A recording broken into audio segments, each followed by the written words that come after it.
In this lesson, we will discuss about gender. Gender refers to classify noun, also pronoun, based on male, female, or lack of it. If you have any confusion about the definition, if we know about its types, you will understand the definition also.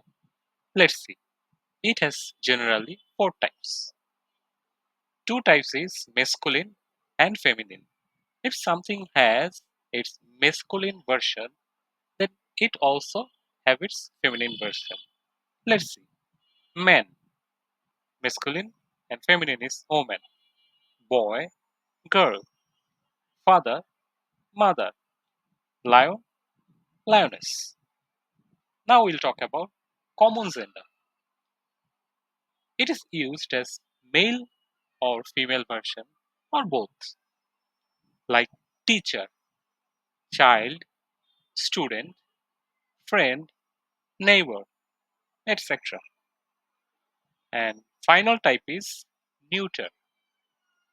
It generally refers to non-living thing or some idea like book, pen, car, freedom, happiness, time, etc.